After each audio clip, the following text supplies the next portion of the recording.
Bonjour Dominique Khalifa. Bonsoir. Bienvenue sur TV5 Monde. Vous êtes donc historien, spécialiste, professeur à la Sorbonne, spécialiste de l'histoire du crime et des imaginaires contemporains. Vous avez dirigé la rédaction d'un livre passionnant sur les noms d'époque aux éditions Gallimard. C'est un livre collectif, donc le travail de 14 historiens ou historiennes qui posent la question du comment nommer son temps. Pourquoi parle-t-on de la Restauration, des années de plomb ou des 30 glorieuses ou des années folles?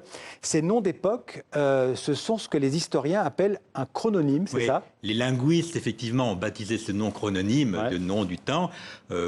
Pendant très longtemps, on n'a pas tellement fait attention à ça. Et depuis quelque temps, effectivement, moi et d'autres, on est devenu assez sensible. On sait bien sûr que les historiens découpent le temps, mais on ne se contente pas de le découper en période, on lui donne des noms. Oui. Et souvent a posteriori, d'ailleurs. Alors, quelques noms ont pu surgir dans l'immédiat, par exemple la fin de siècle, à la fin du 19e, quelques autres, mais la plupart des noms, effectivement, sont donnés après. Il faut être très malin quand même pour arriver à penser comme ça le nom d'une époque. Alors, pour les spécialistes, quand même, je vais donner d'autres. Il y a les toponymes, il y a les héméronymes et les praxonymes. Alors, on ne va pas rentrer dans le détail. Exemple d'héméronyme, 11 septembre. Voilà. Quand une date arrive à faire période... oui, on dit 11 septembre, tout le monde comprend. Ah, voilà. Alors, mais pourquoi, par exemple, parce que ça commence, le sous-titre, c'est de la Restauration aux années de plomb. Pourquoi, par exemple, la période de la Restauration? Alors, la Restauration, ça a l'air évident. Tout le monde sait que c'est la restauration de la monarchie après l'Empire. Oui, mais ce n'était pas aussi évident que ça pour les contemporains. Ça a été l'objet de batailles, de luttes de pouvoir. Certains voulaient plutôt rétablissement, d'autres voulaient plutôt réaction.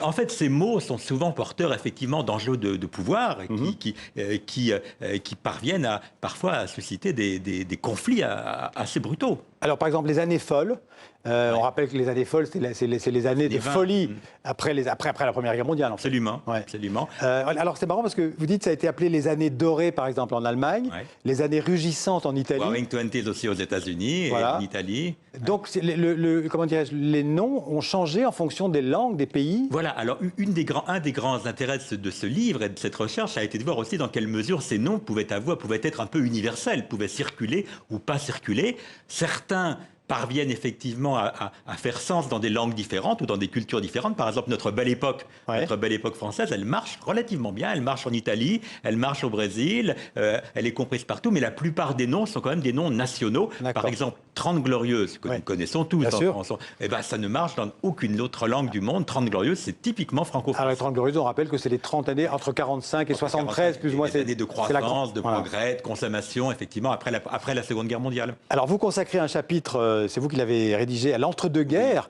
Alors là, pas besoin de préciser qu'il s'agit, tout le monde comprend que l'entre-deux-guerres, c'est entre la Première et la Deuxième Guerre mondiale. On comprend immédiatement 1939. Pourtant, il y a eu d'autres guerres, ça pourrait être entre deux autres guerres. Vous savez que la première fois où l'expression entre-deux-guerres est apparue en France, c'est apparu sous la plume de Léon Daudet en 1915, et c'était pour caractériser la période 70, la guerre franco-prussienne, 14. Donc c'est pas si évident que ça, effectivement. Et pourquoi vous dites que c'est un chrononyme paradoxal? Alors c'est un chrononyme paradoxal parce que d'une certaine manière, on aurait envie de... l'idée c'était que c'est une période de paix, d'entre-deux-guerres, et en même temps tout est fait pour montrer combien il y a une montée des périls qui nous met dans une position effectivement où la paix est relativement précaire et fragile.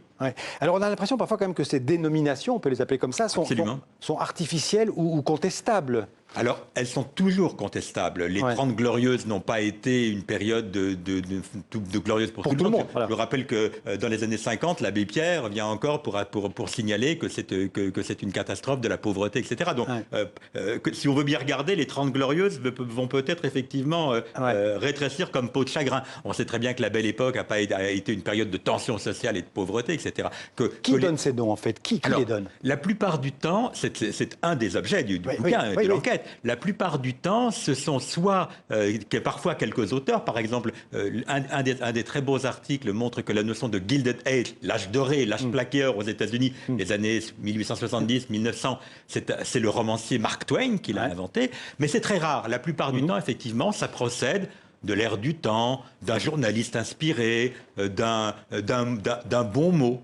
Et parfois, la plupart du temps, il est très difficile de déterminer l'auteur. On le sait par exemple pour les années de plomb qui expriment cette violence politique d'extrême gauche et d'extrême droite. C'est le film de Margareta von Trotta, absolument. C'est parti d'un film. Voilà.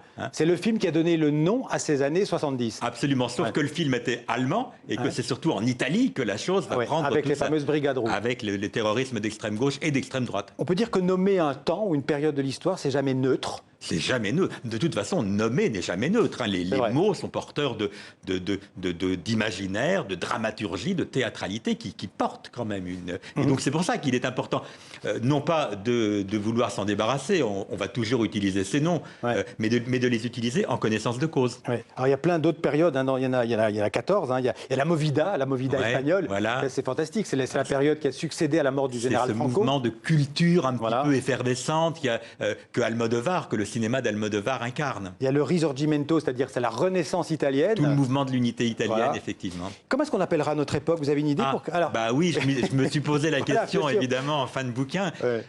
Alors... Je dois dire qu'il n'y a pas de nom qui a... les quelques certitudes qu'on a, c'est qu'on n'est plus au XXe siècle. On sait très bien que le XXe siècle, c'est derrière nous. On est au XXIe. Mais alors, pour aller plus loin, alors ce que je propose, parce qu'effectivement, c'est le terme post. On est entouré de post. Post-colonialisme, post-structuralisme, post-modernisme, etc., etc. Mais un de vos collègues... Ce sera le mot de la fin. Un de vos collègues m'a fait remarquer que Anthropocène, ça marchait pas mal également. Ça marche pas mal. C'est moins compréhensible pour tout le monde, mais bon, on se reverra dans 20 ans, là. Absolument. Merci beaucoup. Merci à vous.